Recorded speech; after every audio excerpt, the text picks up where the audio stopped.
Jefferson Township Board of Zoning Appeals meeting for March 19th, 2026. Time is 7 p.m. We'll start with a roll call of members that are present. My name is Scott Bukowski. Mike Berry. Present. Harrison Masani. Present. Mark Thomas. Present. Steve Zell. Present.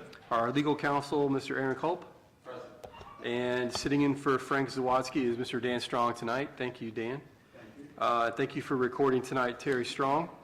With the amount of members that we have present this evening, I can declare that we have a quorum, and we'll move right into the approval of the minutes from our last meeting. Does anyone have any notes on those minutes, or have anything to add or discuss? If not, I'll entertain a motion to approve those minutes. Mr. Chairman, Steve Zell, I'll make a motion. We now approve the minutes from our last meeting. Thank you, Mr. Zell. Do I have a second? Mr. Chairman, Mark Thomas, I'll second that. Thank you, Mr. Thomas. All in favor of approving those minutes from last month, please say aye. Aye. All opposed? Okay, those minutes are approved. And we're going to move right into old business, which is a one-year follow-up for the Woolly Yak Farm. Is the petitioner present this evening? Represented by Kevin Buckhead, planner with Creek Development. Hi, Kevin. Thank you for coming tonight. As far as what we've read through, it looks like we've got some concerns around some noise and primarily noise, I think. Some fireworks. Have you had any complaints or heard of anything around those 2 points, those topics? Just the information that Mr. Zawadzki shared with us that he had received. Okay. The other point was on some parking too, is that right? Yes, Mr. yes. Yes, sir. So the first weekend that they were open, there was some comments about the parking, that they felt they were exceeding the parking, and that was not part of your motion in reading the minutes, but it was discussed as part of the conversation with the board when they were here, that potentially limiting to 50 parking spaces, and there was someone felt they exceeded that 50 parking spaces. So they sent a email to Mr. Zawadzki just stating that, they had exceeded it and how was that being monitored, and I know he followed up on that, so. Okay. As far as the follow-up went on that, that was the first weekend. Has there been a second weekend or another opportunity that's been open out there that parking not exceeded the 50? So I believe they've been open quite a few times, at least from what I've seen, and I'm not aware of any other parking issues. I've not heard anything from Mr. Zawadzki in that case. Okay. So I'm only aware of the 3 letters or emails that you have this evening, which that was one of those that was added. Thank you, sir. I did want to note, I think you've got it in your emails, the one complaint about that said they believe they had amplified music. Mr. Zawadzki verified that there is no amplification system on site. So each one of these was investigated, and each one of them was a one-off, where there was one complaint and then they weren't able to substantiate a problem there. Okay. I thought I read in a couple different messages to us that there were some fireworks going on out there that had woken some of the neighbors up, and it looked like it was fairly late in the evening, 10 or 11 o'clock. Are you aware of any of that scenario? Yes, and for the record, I forgot to mention my name. Kevin Buckhead. I'm a planner with the law firm Krieg DeVault. I spoke with Mr. and Mrs. Lammer about this, and the date, I believe, was July 7, which is the Monday after July 4th, and it almost takes that long in the evening before you get enough dusk to be able to enjoy the fireworks. The Lammers told me that they were closed on that day, and it was a family function with retail fireworks that you and I can buy at the store, and not commercial-grade fireworks. All right, thank you for clarifying that. That's good, thank you.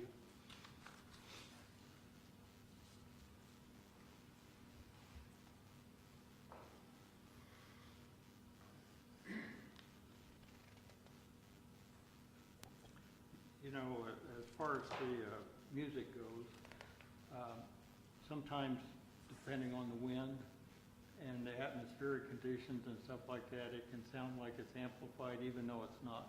I mean, there have been times, we live just north of Wolfie's, and sometimes it sounds, now they have amplified music, but it sounds like they're right with us, even though they're not. So,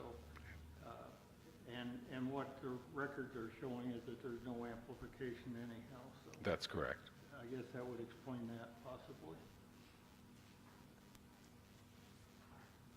And they're going to continue, they don't have any plans to, or not requesting anything additional. They're not requesting to have any amplified music, that's correct, and they're planning on. That is correct. Well, and just for the record, that would require them to formally file an amendment, because that is a condition. Do you know how business is going? It seems to be going very well, Great. according to all their plans and hopes for the site. It's got a pretty good following, and they're thrilled to have the opportunity for their son, who's on the spectrum, to have employment and fulfillment of his own life at that location. Great. Okay. Yeah, and I echo you. I can hear the boathouse, and I live in Tamarack, so some nights with wind.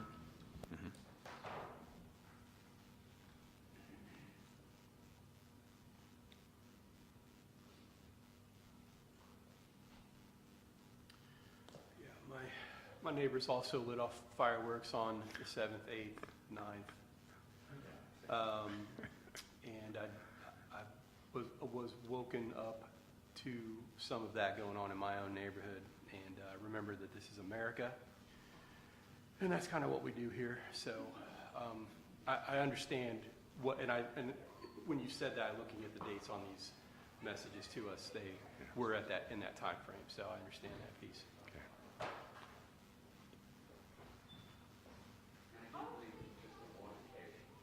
I didn't, yeah, I only saw some stuff from last night, and it was around the 4th of July weekend, so.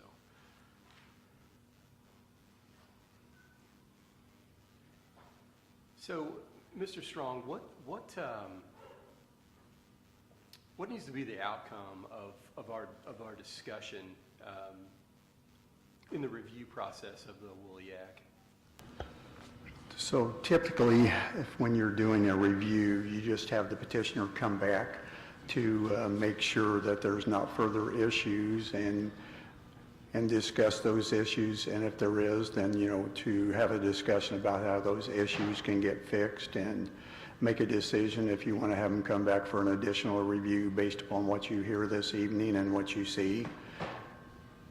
All righty. And then I think there might be another recourse, but I'd have to let Mr. Culp speak to that. And I think if there was major violations or something, there might be another action. But in this particular case, I think it's more to just review information and discuss the 3 letters or comments that you got in regards to what have happened there, and making a decision if you feel comfortable they can move forward and not come back for a review, or if you'd like to have them back for another review in the future.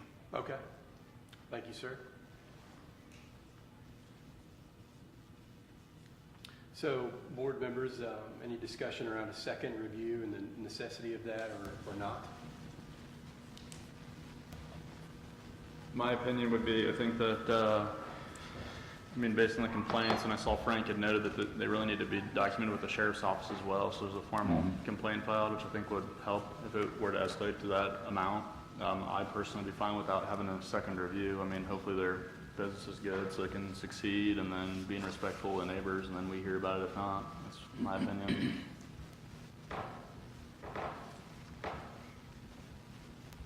Thank you, Mr. Masani.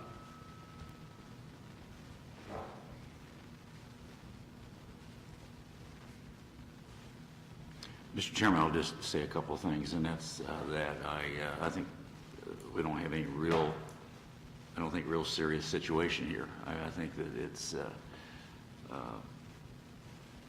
that overall that they're making more positives than negatives here, certainly in terms of their performance as how we laid things out a year ago. So I don't see a need for them to come back, personally.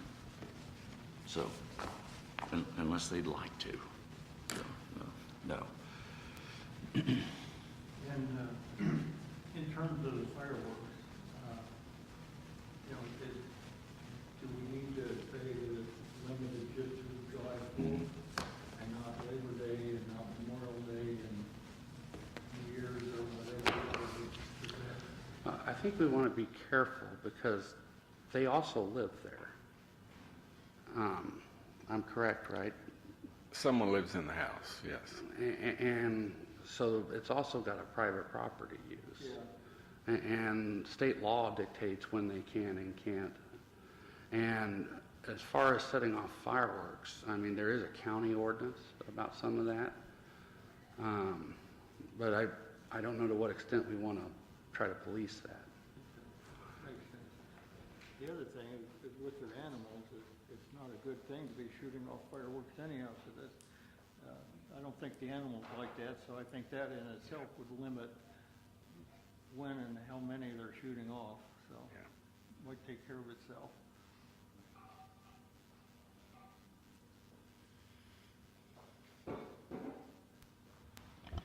As long as you continue to, as long as they continue to respond in the affirmative to any complaints that they get, I don't see a reason to come back. And as far as the fireworks, being a business, they're going to get additional scrutiny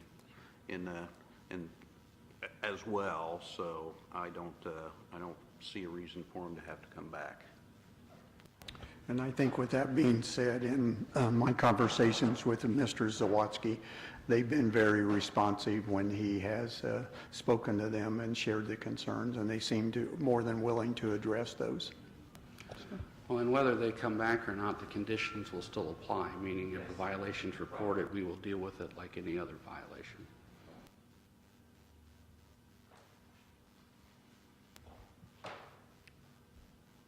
Mr. Strong, do we need to have a motion and a vote here in any sort of fashion then? I think that would probably be proper to take official action, Okay.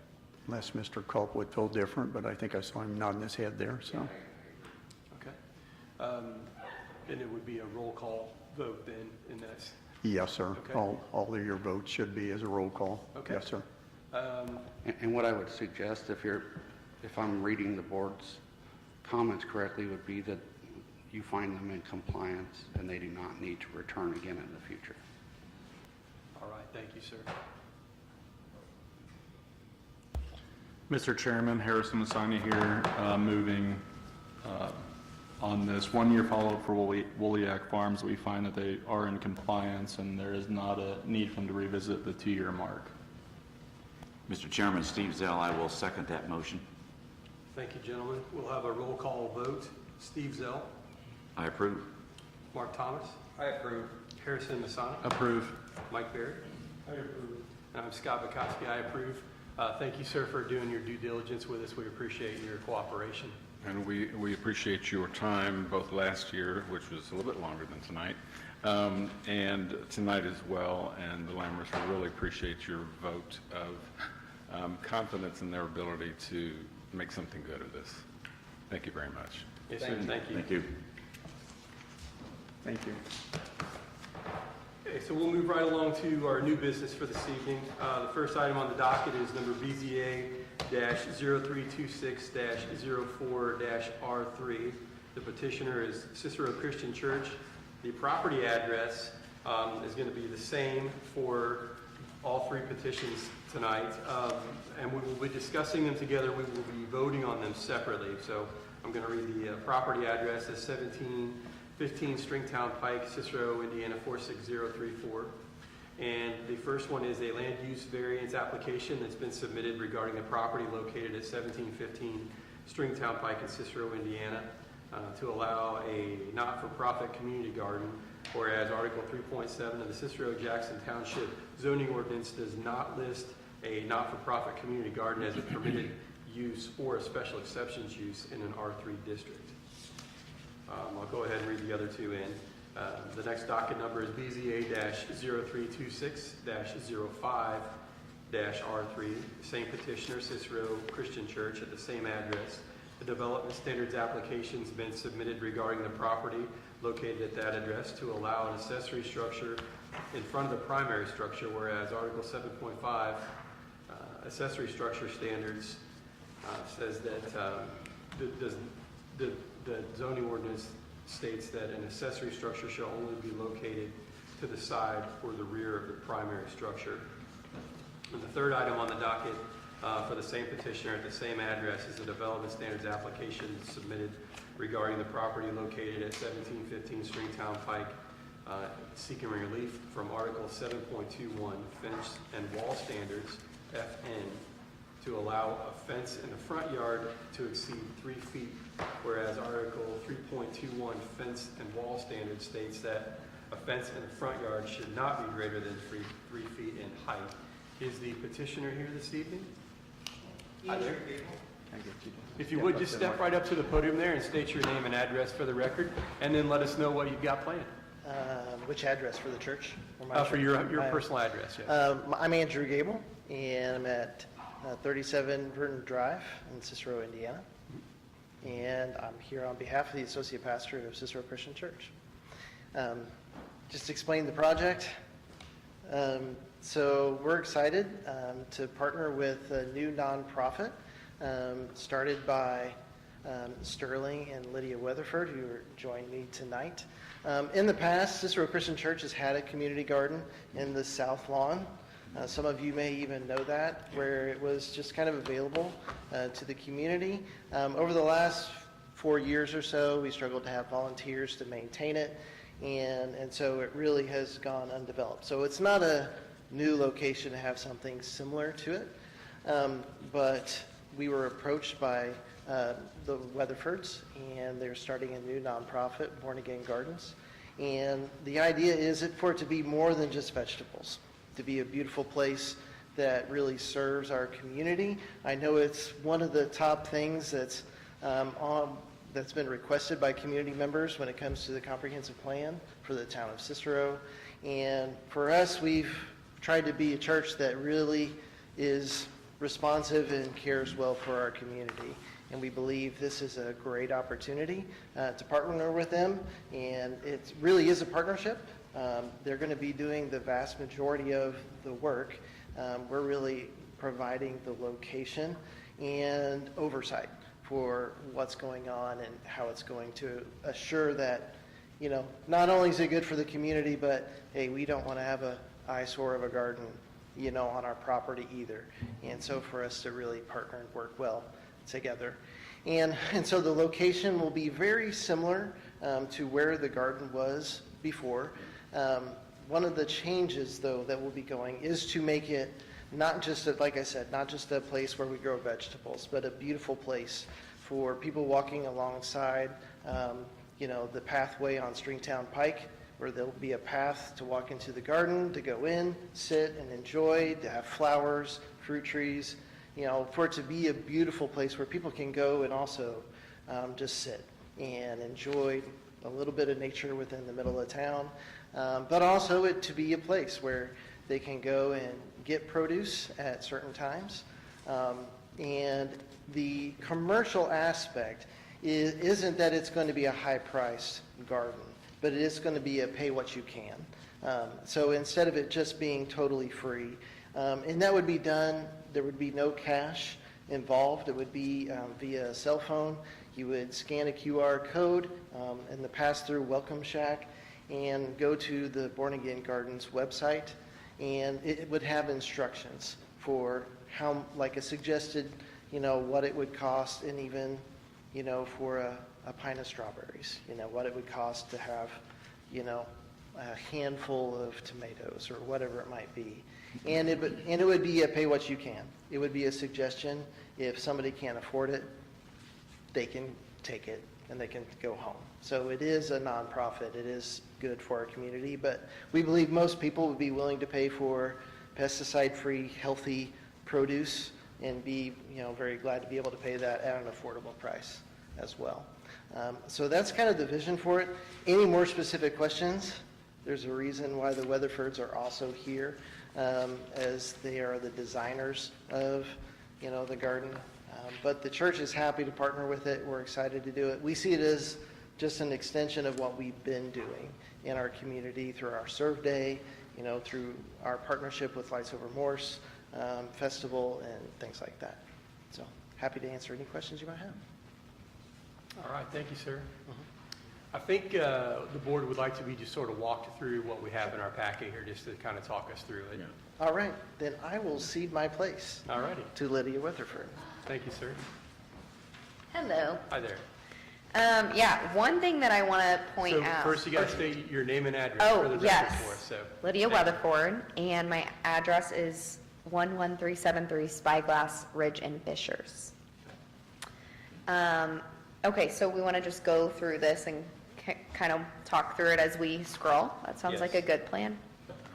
And as you're doing it, we want you to just kind of explain why you need variances for the things that you're asking for tonight, just to Yeah, tell us absolutely. what's going on with that. So this kind of just explains how we see a garden being more than just a farm, more than just, vegetable rows. How it's going to be lots of different types of crops, flowers, fruit trees.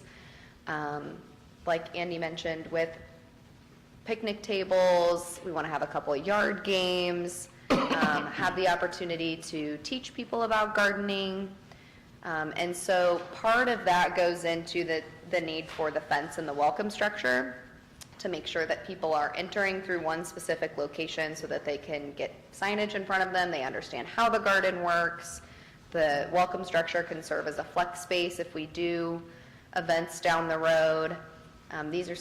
Those are some screenshots of what the website will look like. Andy kind of mentioned, you go through, you log your harvest on the website. It'll tell you the market price, and then you can enter any payment amount. Those prices listed were from just a mock-up, so they're not necessarily accurate. Yeah, Welcome Shack Garden website.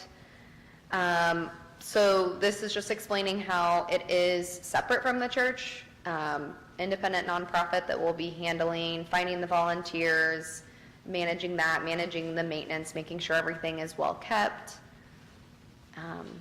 All of the maintenance costs related to irrigation.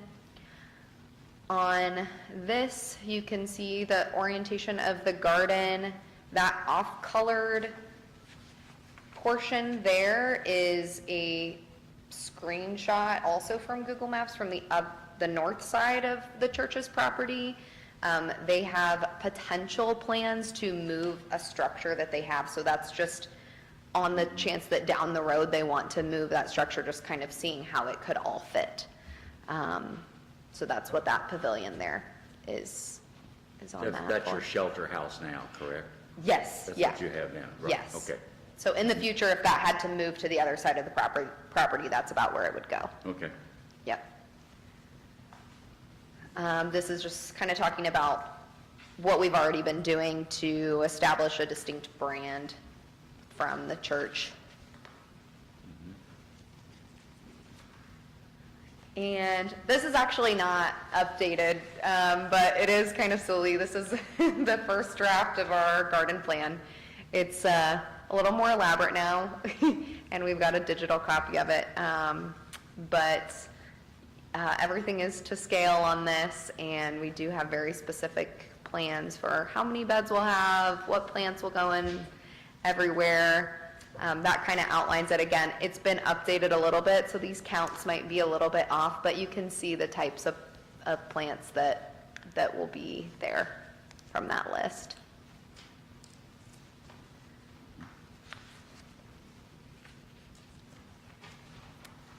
These pages are outlining just kind of the partnership agreement with the church. You can see it's 100 feet by 100 feet. Feel free if any questions come up as we go too. Okay, this is where I'd like to point out, these were some that I took off of a website Good Shepherd Fence Company, before we knew that they were going to be sponsoring the fence, and they're putting the fence in. So this is what the fence is going to look like. It's Kentucky 3-rail, I think is what it's called. So that's a more accurate. How tall is that one? So it can vary, depending on our desires. Between 4 and 5 feet is about what the Kentucky 3-rail goes for. So I think probably around 4 feet is what it will be. You said 4 feet? Yeah.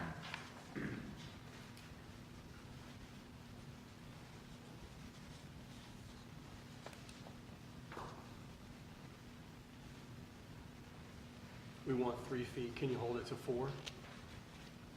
Can we make sure that it's only 4? Yeah, you have to have a variance to go over 3, and that's one of the things that you're here for tonight. Right. Can you meet us at 4 feet? I think we could do Without that. causing a hardship for yourself there? I think 4 feet would be okay, yeah. Okay, thank you, just curious. One other change, this says the clear PVC, that's different as well. We have steel roof panels being donated, so it will be like solid roof on top, donated from a Three Kings Roofing and Construction that they're going to install for us. So not as part of like a greenhouse effect that you're. Yeah, this it is won't more of a be, shelter. yeah, more like a, kind of a, yeah, mix between like a shelter and a, pavilion. So like the 2 sides facing the garden will be more open, and then the 2 exterior ones, since it's on a corner, will be more solid walls. So that will serve as the entrance into the garden. And also where people can get, supplies that they may need for harvesting, grocery bags if they forget to bring a bag, that kind of thing. And we're gonna have a counter as well, so you can kind of see in that photo how it's open. It's not exactly what it would look like, but, or the bottom one, yeah, is more accurate, with the counter facing the garden, so have a few stools out there for people to sit at and enjoy the garden views.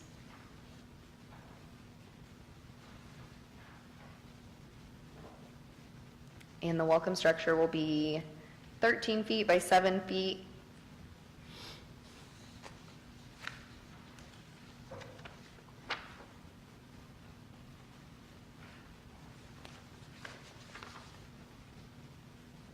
So this, the structure you're building is in addition to the one that is potentially going to be moved. So this one is set somewhere else, and it's going to potentially be moved, but it's already there, so we don't have to worry about it. Yeah. Correct. This new structure would be the second accessory structure that is on that south parcel. So it's not exceeding those 2 accessory structures per parcel. The current one is the accessory structure. It is on the north parcel, and so it's still there. We are considering some changes to the north lot. We're not there yet. It could, we don't know. It's just one of those, we want to make sure, and this is part of the orientation and location of where the garden is. One is we have water lines that are already running to that area from a pump from the retention pond. But also, just even the parcel of the church. It's not like your typical house where the front lawn and the back lawn is very clear. And so the whole south side structure, we want to have it accessible to the walking path, also to the parking lot right there.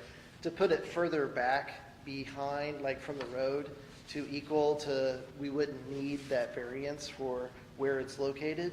We're putting it in the middle of our retention pond.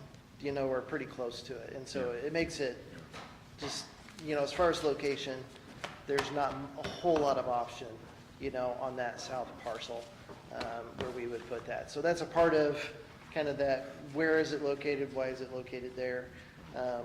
And the fence is also, part of the reason we would like to have a 4-foot fence rather than a 3-foot fence is we do plan on having operating hours. It is not just going to be a 24/7 open.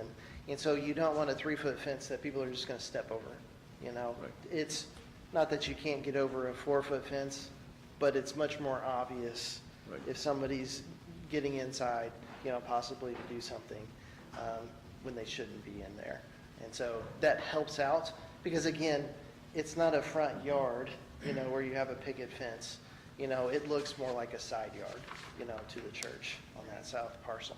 So that's a part of the, wanting the fence to be a little bit higher too, but also protect it from geese especially, you know, but also other animals. There are no rabbits in Cicero, right? We'll find out, I bet, yeah. So Yeah. what are your anticipated hours and days of the week? Mostly we would say dawn to dusk, you know, so it's early, open up early enough, you know, that people who are early risers can go and enjoy it. But basically, there's not much reason to be in there during nighttime, dark hours, you know. And so that also lets like Cicero PD know if it's dark and somebody's in the garden, they probably shouldn't be in the garden and they're, you know, because you don't have to pay for it. You don't have to sneak in and pick free food. You know, that's not a part of what. So you're implying there won't be any lighting associated with this? Not, Night lighting? no night lighting for the garden itself. We have, you know, our parking lot lighting that's along the edge. And so, but it won't be shining direct, there won't be any lighting change to our property. Okay, and you said the height of the fence is to kind of dissuade people from getting in. Is there going to be a gate, and is it going to be like latched at night, or what's the plan on that? Yes, So the welcome structure will have a door yeah. that can lock.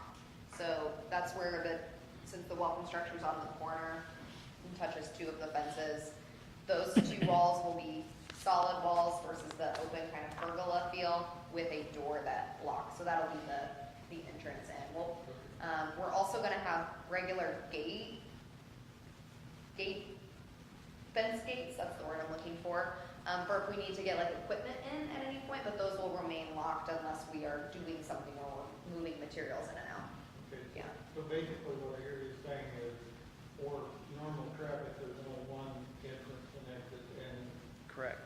at dusk, it's going to be closed off. That's the idea, yes. And where's that entrance gonna be? Am I allowed to ask now, or? Yeah. Not yet, you'll have a chance here in just a second. I'm sorry. Yep, thank you though, good question. Yeah. I mean, we can answer that question. We don't have to wait. On the page where it's got the Google Maps screenshot, you can see it's basically going to be at the corner closest to both the walking path and the church parking lot so that it's accessible, Yeah. whether you're driving up to it or just walking to it.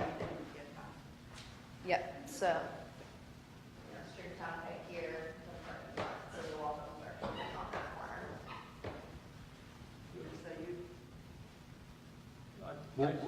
I have a couple of frequent questions. On this map, I can't read the scale. It's broken off here. I don't know how long that is. It's 100 feet. This is 100 feet. Yep. So that was just like a Google Maps tool to kind of show me how big 100 feet is so that I could draw the square to scale. Okay. Yep. So when I'm looking at this, how close is that walking path to this garden actually going to be? How many feet? I mean, if this is 100, that's what you're saying, right? The answer is whatever the guidelines are, you know, for how close it can be to the easement, you know, or the access, that's how close we want to put it, so that it has the ease of access. Okay, Yeah. I'm very familiar with the Yeah. old garden, Yeah, and Yes. it wasn't very close to the Yes. Right. walking path. It was pushed back.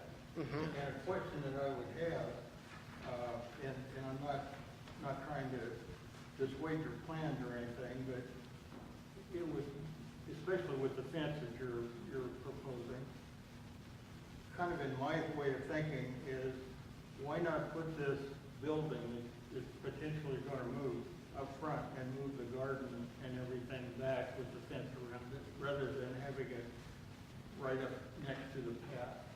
You know, have you thought through that? Yes, so the reason we want the picnic area is it's actually closer to where our kids and people would come out of the building instead of having to walk to the front and towards the front of the structure. And it would primarily, and this is if we were to move it to the south, we would want it to be closer to our prayer garden gazebo and more accessible closer to where there's more parking. And if we put it at the very front, people are going to be walking a lot further, a lot more. And there's more accessibility across from the parking, across the ditch there, closer to the gazebo. And it's just it's a safer and more convenient path, you know, for, if we were to do that in the future. It's not, just so you know, for us, for her doing that, it was more for scale to make sure it's like, hey, can we fit, if we need to move the picnic, can we fit that in there? And so, I mean, if we needed to move the garden back a little bit because of standards, you know, based off of what that photo is, that's what we'll do, you know. A couple comments to answer your question from our side of things as well. So another reason why we would want the garden closer to the path versus the gazebo would be, is that the right word? The pavilion would be to, you know, this garden is not just for the church, it's for everyone in the community, and we want that to be well known. And so having it easily accessible from the walking path and seen from the road would be a reason to have it not behind the pavilion. And also, because I know you're familiar with where the garden was before, you can kind of see on that Google Maps where there's these diagonal lines.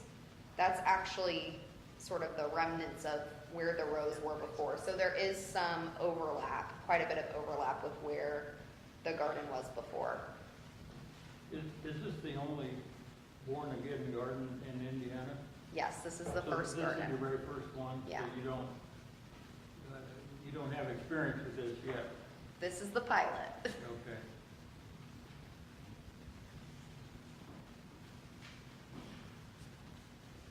You indicated that through your app and that sort of thing, it's going to give suggested prices and things like that.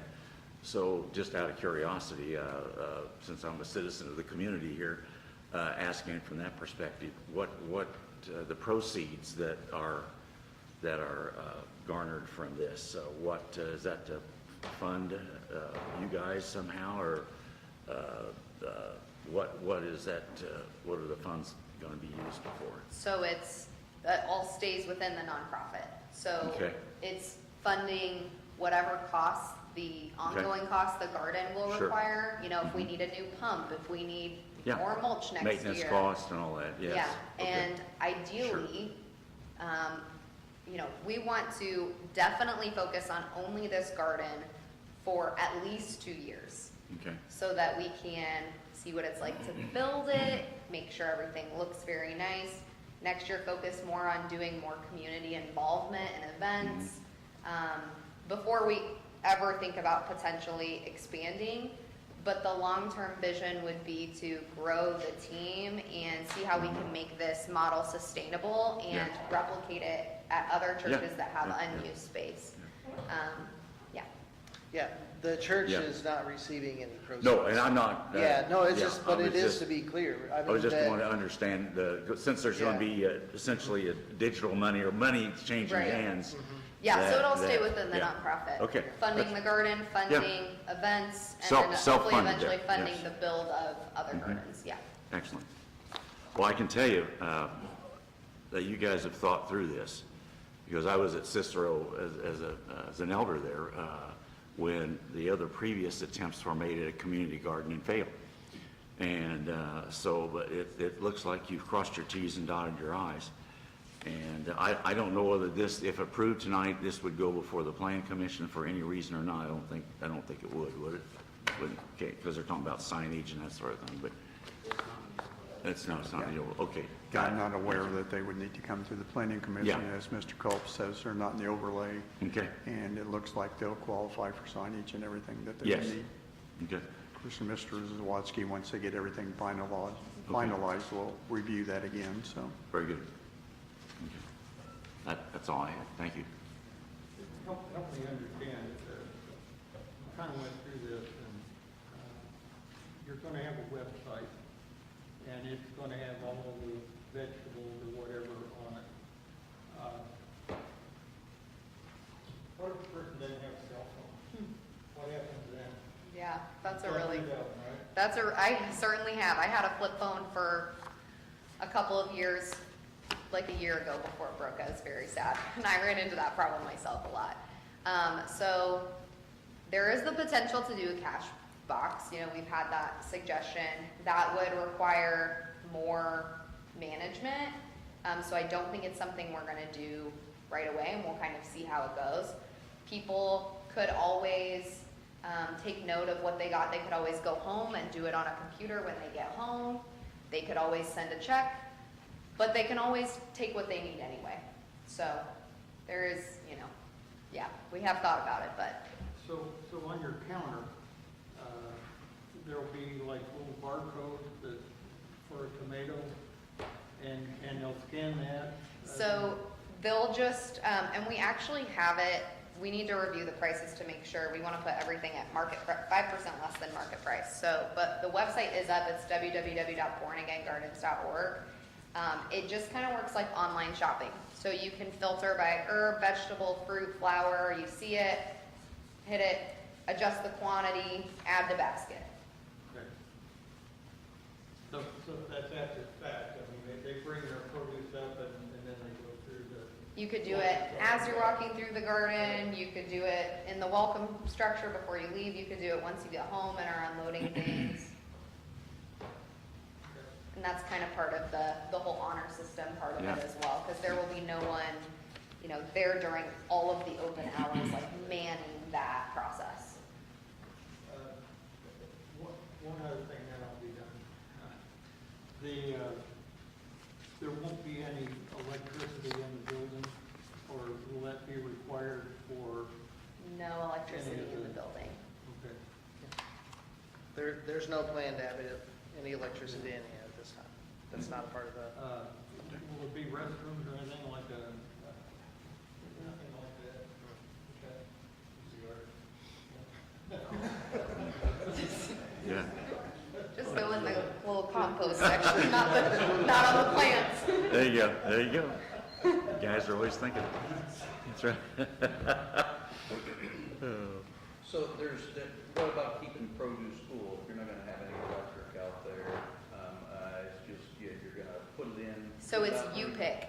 It's a U-pick. It's a U-pick? Yeah, so it's come Yeah. in, pick and take. Yeah. Okay. Yeah. Just like I this, some of guess these, maybe that part flew over my. no, it's just like some of these strawberry places. You pick your strawberries, you know. Yeah, Okay, yeah, all right, cool. yeah. Does the building have a concrete slab, foundations, anything? No, No? Okay. we do in gravel under the welcome structure. And I would need to, I think we could do it without concrete, but, putting like posts in concrete might be part of it, just the post holding the thing up. Yeah, I mean, it works for me. I was just curious. The wood for this thing, because it is, I mean, it's 7 by 8, and the broad side looks like it faces north, I think. Is that right? Correct. Yeah, okay. Is it like pallet wood or scrap? What are you thinking? It's gonna be, I don't think pallet wood necessarily. I'm, still kind of working on the procurement of that part of it. I'm thinking going to stores, and I've been told there's a lot of scrap wood that's pretty good, but maybe like a little bent or something, and they'll give it to you for pennies on the dollar. So that's kind of the plan at this point. Okay. I think that would make sense, or maybe there's a very good donor in town. Or a very Maybe. good donor, yeah. It's a lot of exterior companies, so Right. that could make it look really good for you. right? I'm planning on having people who know a lot more about construction kind of handle that so that it looks good, better than me. Perfect. Okay, that was it. Just curious about the structure. So, Mr. Masani, with that being said, I'm sure that Mr. Zawatsky will want to look at the building once they get it there to make sure it's secured in some form, just to make sure that if there's a wind come through, that it wouldn't blow it over or, blow it elsewhere. So I'm sure he'll be taking a look at that through the permitting process and getting that taken care of. So When I was going to say, they'll still have to meet any code requirements that are applicable. Yes. that is correct, sir. That's Thank you. correct. Your walkways, are those gonna be like loose gravel or loose stone, is that the plan? That part is not yet decided, and I think it depends, kind of been waiting to see how close to the path it will be. Been waiting on tonight to kind of determine that. And so been seeing, how long the paths are gonna be, and figuring out what that will look like from there.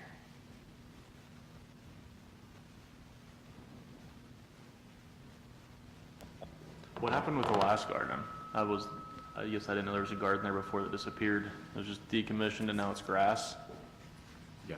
Yes, pretty Yeah. much. You can see where it was, but it's just allowed to grow naturally and it gets mowed. Now, you can still see where the spigots were. They're still there that if somebody wanted to, but currently it's just mowed. Yeah, It's been allowed to grow over, so. I hope that this is a successful plan here and like anywhere else you guys were to go, assuming it's approved here. I just want to make sure that maybe it's not, which in today's climate, my guess is it will be, that it's, I guess, addressed if it weren't successful, right? So removed and then grass again. Is that fair? Yeah.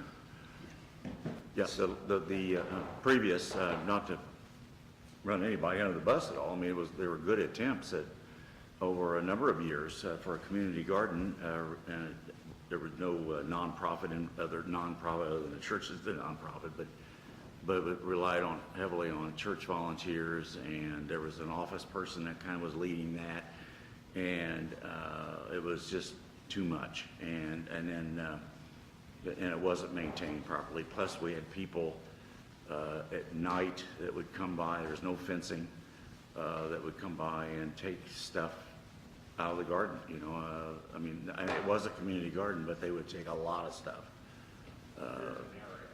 So it wasn't managed or maintained properly. Yeah. That was So- one of our first steps was Yeah. we met with the couple who was running it previously, and they kind of just explained how it, Yeah. over time, became harder to find volunteers Yeah, and. it was very difficult. So, yeah, you're taking a whole new approach. Yeah. Yeah. And that's part of the difference too is there will be heavy volunteers on the front end, the back end, but part of it is to Yeah. hire somebody who will do the weeding. So Right, I was like, right. because that is the number Yeah. one hardest thing to keep up with, Right, for volunteers. Right. And watering, you've got to make, Yeah. during the real dry, hot season. So, sounds good. And Mr. Masani, you could make that part of your motion, I believe, that if, for some reason that the garden at some point was abandoned in the future, that it could be grass put back in or to make it look nice again, so however you would want to word that, so. What did you say, you probably said and I missed it, the height of the welcome structure? It's gonna be a lean-to roof, so the front will be 10 feet and the back will be 8 feet to accommodate for a little bit of overhang of the roof that'll go over the counter just a little bit. That way everyone clears it. Thank you. Looks like it's 9 feet and 7 at the back. Right, If I that read was that correct. edited. So you added that since yeah, then? Okay, thank you. Considering the overhang of the roof, we realized we need to make that a little bit taller.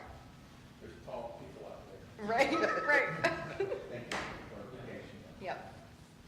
Sterling said that. Do we Don't wanna want be to, at him. do we want to state a setback that they need to follow off the walking path? Is there a setback we need to make them follow? Well, I think that's entirely up to the board, but there would be a setback requirement probably for the building, whatever our standard setback would be. So they might want to match that. You were going to ask me something? With that, In an R3. Yeah, thank you. Yes. Okay, yeah. So I don't state it wrong, we'll look. It's going to be from the road, not the path. Right? Yeah. So it looks like, gotta get the right road here for secondary, Collector Street. Local street is 30 feet. Okay. From what that scale looks like on there, it doesn't look like a problem. No. I don't think that's going to be an issue. Yeah. I really don't. I don't know how far it's going to be back from the path. Yeah, the path, So it might be more appropriate, not knowing that distance, potentially making it a distance from the path, and as long as it doesn't encroach into that 30-foot setback, might be a way to do Yeah. that. Yes. understanding the intention to have it close to the path makes sense.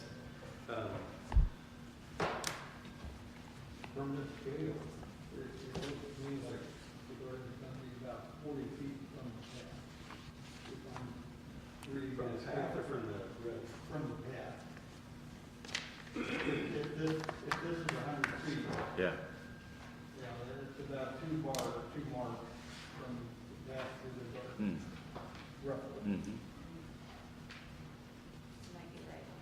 The front of the garden that faces the road go right along with the parking lot line there is what it looks like. It's fairly I square. think we're going to probably have to ask you to stick to that as part of our motions to approve tonight. And if you needed to adjust that and you needed to encroach on what we're saying is 30 feet, you have to get with Frank on that to understand exactly what that looks like. Okay. So to restate, just to be sure we're clear on this, so definitely 30 feet from the road, and then were you saying in line with the front of the parking lot? Is that- Basically follow what you've got on your diagram here. I Gotcha. think it looks like it makes the. Yeah. The It looks like numbers, it the conforms. numbers Okay. work out, yeah.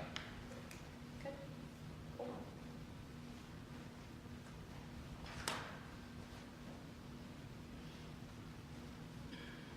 Okay. Any other questions from the board? Yes, sir.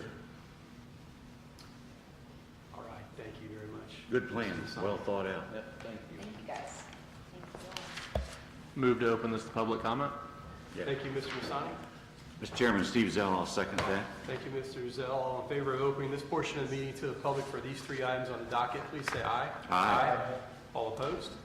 Okay, anybody from the public that wishes to speak and ask questions or have comments, please make sure that you direct those to the board and not to the petitioner. And state your name and address for the record. Thank you. My name is Willette Cooper. I live at 1760 Stringtown Pike, which is across the street from the church. Okay. This is the questions that I have. You were talking about moving the little prayer chapel building down to where you're at. Am I correct in what I heard, or was that just that we might do this? It sounded like there's a possibility that they would move the pavilion at some point, but they're not planning on doing that right at this time. But the structure that they're wanting to build that's going to be in front of the plane of the primary structure is that welcome building. That's Right. Right. 7 feet by 9 feet by, what's the length? 13 by 7. so there'd be a small structure toward the corner of the parking lot there. So is the structure going to be in the same area, or are you going to move it out? You don't even know yet, right? Yeah, they told us that they hadn't decided on that yet.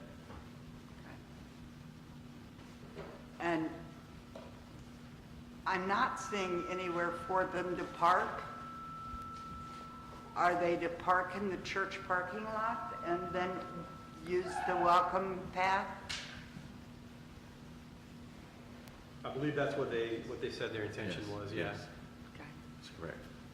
And does the church own the entire property from where the church is to that gravel driveway?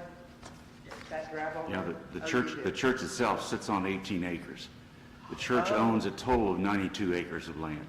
I did not realize that. Yes, Okay. yeah. And are you going to move the yellow pantry down here also, or leave it where it is? We'll ask about that for you. Hello? Good question. If you've got the open, you know, I'm not an expert in any of this, okay? I just sold the insurance for 40 years.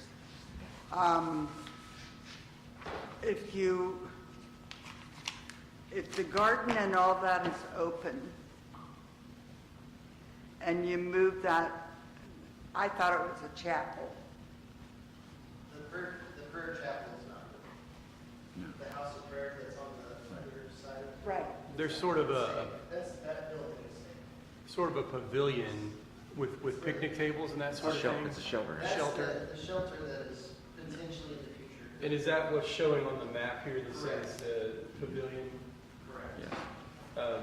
And that's about the size of that to scale to this. And that's where you would, if you did move it, you would intend to go in that area someplace. Yes, I mean, it's not the final, but. Right. But in that vicinity, near the garden, near But the you- parking lot, near the. You have to think kind of outside the box, so. to But give you we're s- not anywhere near. Yeah. Okay. Well, keeping in mind, I believe if they moved it too far and were encroached in front of the church, then they would have to seek a variance for an accessory structure and be in front of a primary So structure there's at some that point. regulatory things Yes, that there go on around that too. Yes, sir.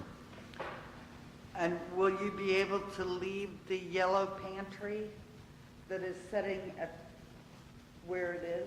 Yes, it'll stay. So that people can get in and out? Yep, it'll be the exact same. And I don't know if you know what the yellow pantry is. Okay. I actually, I'm not sure what I know what that is. yeah, Take what you it's the one that glows in the dark. Take what you need, food, Mm-hmm. pantry, Oh, closet, okay. box. The feed. That's the only questions I have. When they put in the original garden, you know, there was no fencing, there was nothing to keep it going. It looks like that you put a lot of time and effort into trying to do this and getting this together. And the number of people that need assistance with food is unbelievable. I don't have any other questions. Who gave me their?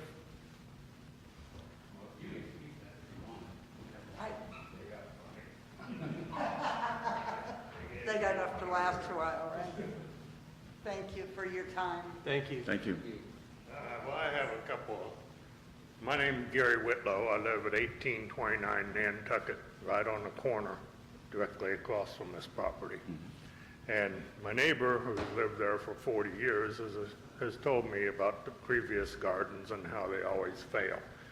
Now, it seems to me primarily that's due to lack of interest of anybody doing the work. Now, they plan to pay somebody to do this work. Now, that means the garden has to essentially turn a profit. I know the organization is not taking a profit, but the workers have to be paid.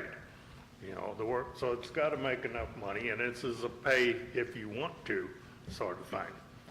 So, and I thank you gentlemen, by the way, for asking a bunch of the questions that I already was concerned with, like the height of the fence. I think 4 foot is adequate. You know, we don't need to allow it to be 5 foot. And people can get in there anyway if they want to, especially at night. I don't care what kind of fence you put up, and even a 3-foot fence, they either will or they won't. So allowing an extra foot's not too big of a deal. I like the whole idea, this concept. I don't mind it being across the street from me as long as it's maintained properly. And I want some kind of assurances, preferably in writing, that it will be maintained year-round, not just in the growing season. Because you all know what gardens can look like in the middle of the non-growing season. The fence will need to be weed-eated on a weekly basis. Somebody's going to have to do that. Somebody you're going to have to pay. So it's going to have to make money, you know. Now, a lot of people or can't afford stuff. We all know this. This is true. And so a lot of them just won't, because some people are like that. And so what is the contingency plan? Somebody did ask if it was, I believe it was you, Mr. Strong, that asked if this fails, will it be returned basically to its current state? Which, you know, would like some assurance that that would happen, that something else wouldn't be put in its place, you know. And as far as moving the other pavilion, well, that's a matter for a future date, because they're gonna have to ask for a variance for that, so we don't need to worry about that at this time. Although I personally wouldn't be in favor of that, but that's another matter. I don't see too much problems with it. I know that, I think you're overly ambitious on what you can do in 100 square feet, you know, with the layout that you give. That's an awful lot to put in. What I call my side yard, Mr. Zawadzki claims that I have 2 front yards. So that if any yard is, That's right. well, Yeah. Am I wrong? No. It's not Mr. Zawaski, it's our workers. He's the one that told me. Yeah. Okay? Yeah, he's the messenger. I talked to him That's right. face to face when I first moved in, because I had something I wanted to do, and I was told I can't do that because it's a front yard. So we left it at that, you know, didn't put up an argument at that time. That may happen in the future, but that's another story. This property is bordered on all sides by streets. Therefore, it has nothing but front yard. There is no backyard, okay? There is no side yard. So wherever you go, you're in the front yard. And it's the same problem I have, only mine's just 2 sides, you know. And I just want assurances that it would be maintained properly, because I don't want to be sitting out there looking at a weed, overgrown bunch of weeds. You know, that will happen if nobody takes care of it. If you're planning on paid personnel to do this, I assume you people are going to take some money too for doing all this, you know, but typically everybody does it, take a salary of some sort. And so, like I said, it has to essentially turn a profit. Officially, it's not, because it's a nonprofit organization. The organization will not turn a profit, but the people who do the work will have to be paid. And so I personally think it won't make it, sorry. But, you know, I hope you do, but I don't think it will. I think a year or 2 and you'll find that not enough people will pay enough money, or you won't be able to keep it maintained properly. That's why I only want assurances that if it's not maintained properly, it'd be shut down. Okay, I don't think that's too much to ask. And otherwise, you know, the whole the plan looks like, I don't think it'll look bad. I don't think it'll, you know, as long as it's maintained to the standards of the existing neighborhood, you know. And like I said, an overgrown garden does not meet those standards. So let's make sure that that happens. You guys, like I said, asked some of the questions I was going to get into anyway, and so we don't need to go back over those. I appreciate that you were being thorough there. So like I said, my concern is that it be maintained, and that if it does fail, that it be returned to its current condition. Just restore it to what it is. That's pretty much all I have to say about it, you know. Otherwise, I like the idea. You know, I mean, it's a good idea. I just don't think it'll work personally, but that's my personal opinion, so. Thank you, sir. Thank you. Anyone else from the public? Not, I'll entertain a motion to close to the public. Mr. Chairman, Harrison Masani, I move to close the public comment. Mr. Chairman, Steve Zell, I will second that motion. Thank you, gentlemen. All in favor of closing this portion of the meeting to the public, please say aye. Aye. All opposed? Okay, the public portion of the meeting is closed for these three items on the docket. Board member discussion, I think some of the themes that we heard were plans for buttoning up the operation for the season, and then in case of failure, what happens, and we talked about returning that back to what it was.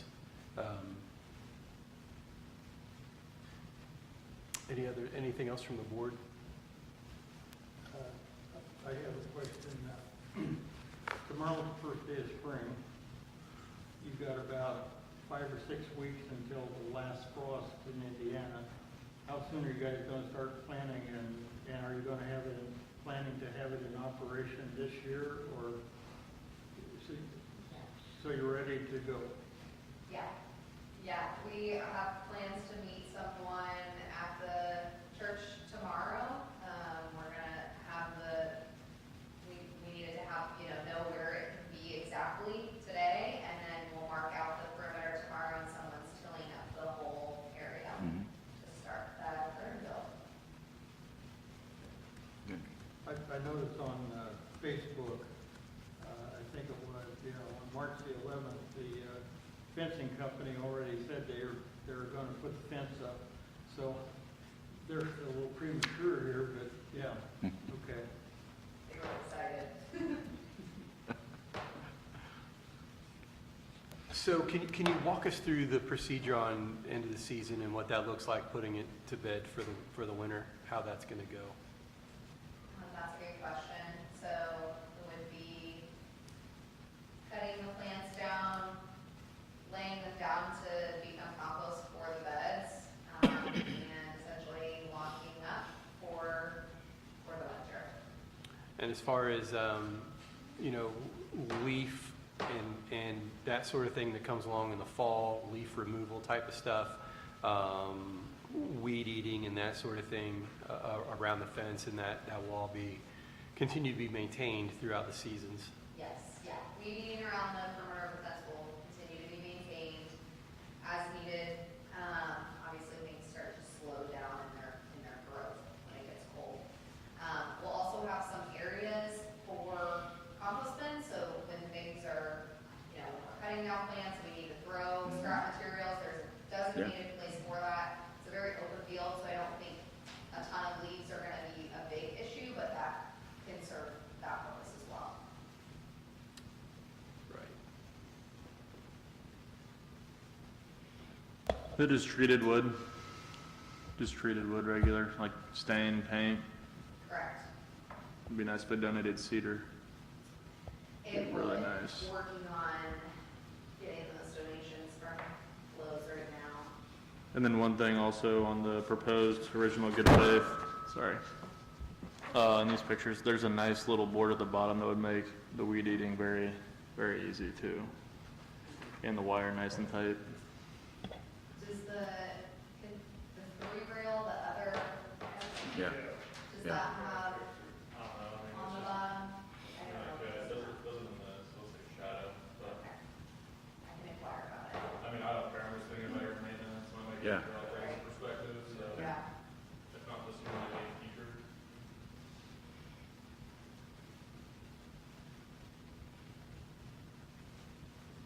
And then on the business perspective, I was just thinking as this gentleman was talking, Cicero's got a nice farmer's market right up the road too. That might be a good opportunity if you were to put in the hours to volunteer and potentially pick and participate in the farmer's market to assist in dollars that could provide labor assistance for your garden. Just thoughts.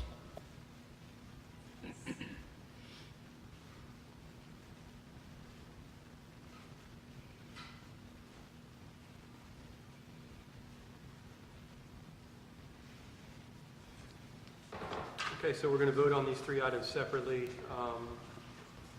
The first one is just to allow the community garden. The second one is the primary structure, or the secondary structure in front of the primary. And then the third being the height of the fence, which we said to be 4 feet. What I would suggest in terms of addressing Mr. Whitlow's concern would be you could have a condition that if it ceases operation for 12 consecutive months, they're required to restore it to its previous condition. Because that would be basically 2 seasons in a row where nothing's being grown.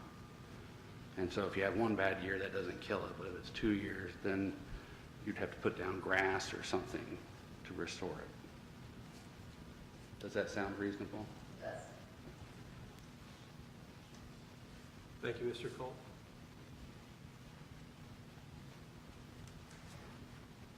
Now, I'll say that is addressed in our partnership agreement with the Organic Gardens, is that, the church reserves the right not to 25 years. But if we see that it's not in good condition, we're not going to allow it to continue. Gotcha. Right. Right. Thank you for That's that good. clarification. That's sir. good.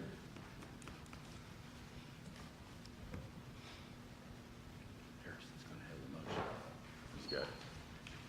Anything else on conditions or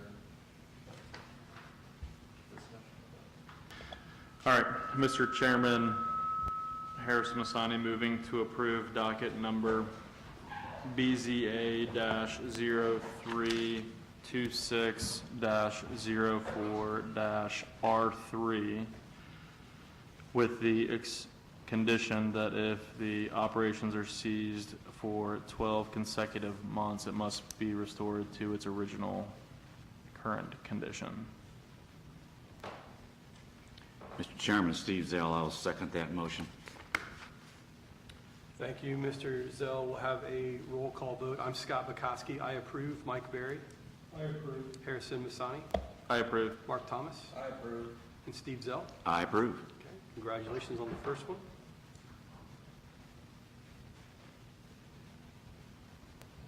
I'm working through this, okay, so.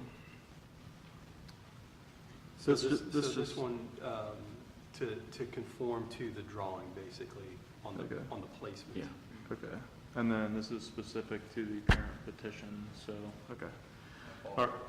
So Harrison Masani here, moving to approve docket number BZA-0326-05-R3 per the submitted plan setbacks and Frank's review for applicable setbacks. Mr. Chairman, Steve Zell, I will second that motion as well. Were you going to add, we had talked about following the line of the parking lot? Yes, which to confirm is what the drawing shows. That matches now. up with the drawing. Yeah. Yeah. Yes. All right, thank you, gentlemen. We'll have a roll call vote. Mark Thomas. Approved. Harrison Masani. Approved. Mike Berry. I approve. I'm Scott Bukowski. I approve. Steve Zell. I approve. Okay. Congratulations. Moving on to the third item.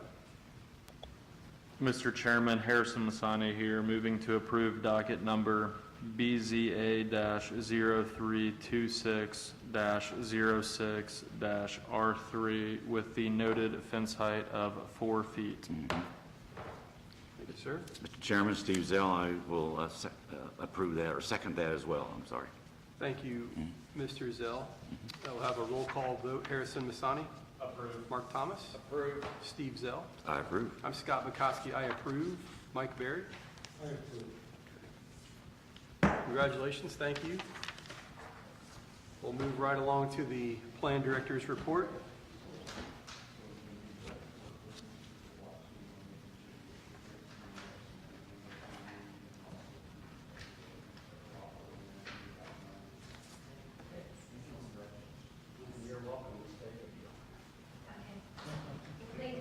Thank you. Thank you. Thank you, you too. Thank you for all the work you're about to do. Yes.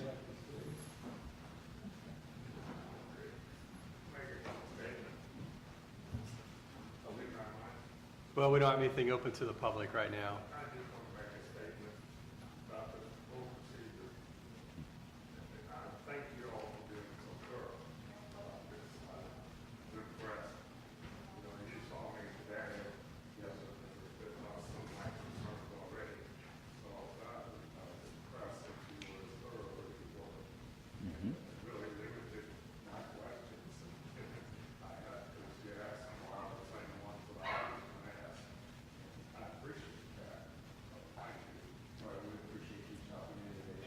Yes, sir.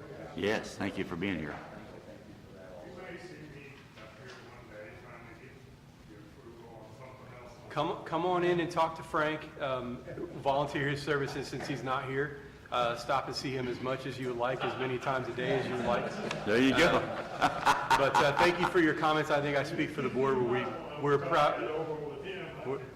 Yeah, we're happy to serve you. Yeah, thank you, sir. Thank you. Move on to the plan director's report. Mr. Zawadzki's not present this evening. Mr. Strong? Yes, sir.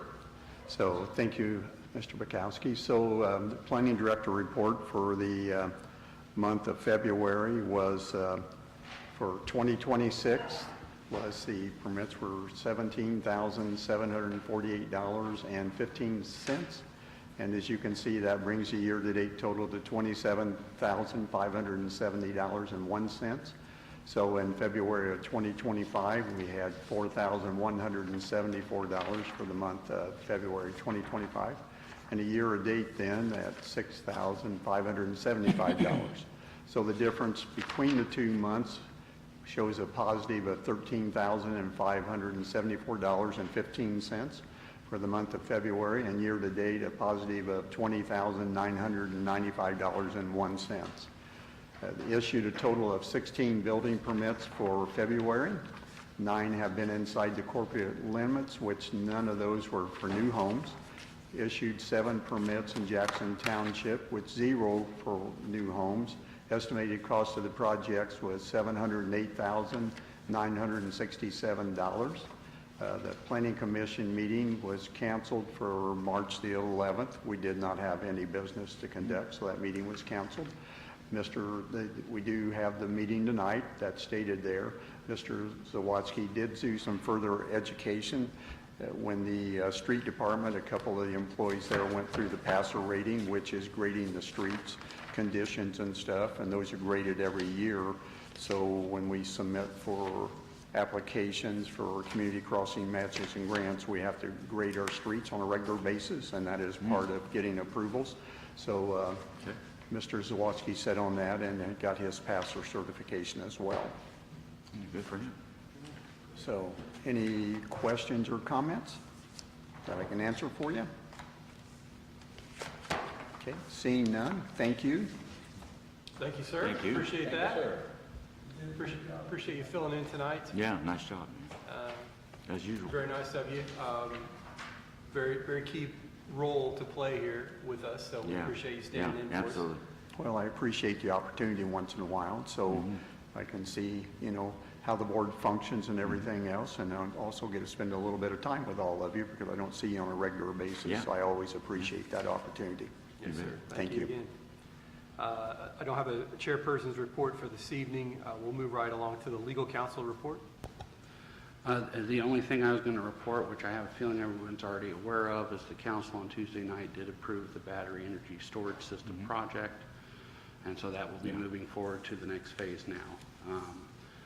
There are some conditions in there. We required that they provide a bond at 120% of a third-party engineer's estimate for decommissioning costs.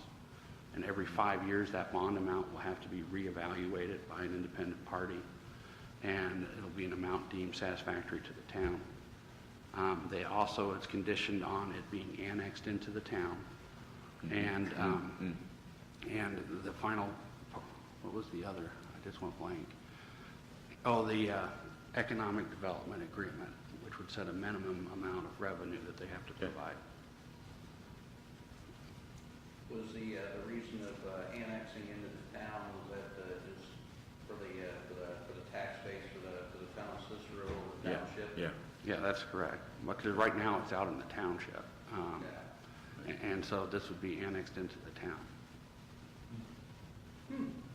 Okay. Yes, makes sense.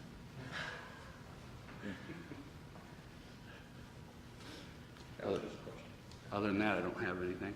All right, thank you, sir. Board member comments? I have a question for Aaron. This is from a carryover from last month's meeting. In the event structure that's closer to the road than the zoning permit, and we approved that. And let's say, well, let's give you the example from last month. Let's say we had approved that carport with that post being close to the road. Yeah.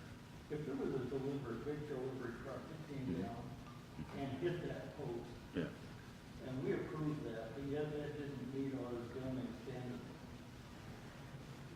would the city be liable for that, or would the board be liable for that, or, I mean, what would happen? I mean, they could certainly look to try to do that. I don't believe they'd be successful. Yeah. One thing, us exercising permit authority, the Indiana Tort Claims Act is pretty clear about when we're acting in that type of capacity, that even for errors, we are immune for that kind of suit. So if we're acting within our job duty. You know, the other thing is we're not the ones who are putting it there. At the end of the day, it's the property owner who's decided to put it there. Otherwise, anytime there's an incident like that, local government would get sued everywhere. Yeah. The times when you see those suits is usually because someone's alleging they did not require the proper inspection, or if they did the inspection, they didn't inspect it properly.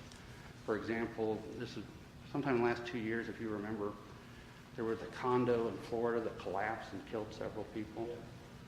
And it came to light that it was not up to code, and that some of the inspections had been not performed, and others clearly weren't, or at least arguably, I shouldn't say clearly, were arguably not performed correctly. So they were saying the city failed to exercise its due diligence and oversight. Now, I don't know Florida's law. I think in Indiana that could still be a challenge to win something like that, especially if we've done the inspection, because we are not an insurer designed to protect against all loss. Our inspection is we're trying to catch and make sure they comply, but there's nothing in the statute that requires our inspector to be perfect. You know, we certainly try to make sure everything's followed to law. But if we were liable anytime there was an issue like that, we would be like an insurance provider, which is not our role. Local government wouldn't last very long if that's how it worked. It's different between two property lines versus the city street or something. Sure. Yeah. Well, and that's certainly a valid reason as we look at whether or not to approve it, is that concern. Right. Yeah. I have a question to follow up or hitchhike on a little bit what Mr. Berry was saying in terms of the outcome of that decision which we made last month. Is there follow-up on that to see that, I mean, what are the next steps, I guess, if I may ask? The petitioner has until Monday to file an appeal. He has Okay. 30 days from the date of the decision. Okay. And so right now, we're going to see what the petitioner chooses to do. Appeal with the county court system. we're talking Correct. about. Yes. Okay. Okay. Understood. Thank you. What happens if he does nothing? If he does nothing, then we will continue to enforce our ordinance. Which is fines? Yes. Fines, and if need be, legal action to seek an injunction and an order to force him to comply. Fair enough.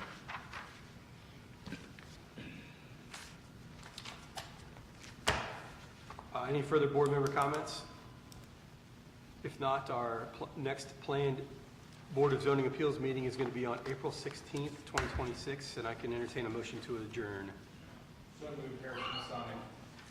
I'll second that motion. Mr. Chairman, Steve Zell. Thank you, Mr. Zell. All in favor of adjournment, please say aye. Aye. All opposed? Okay, meeting.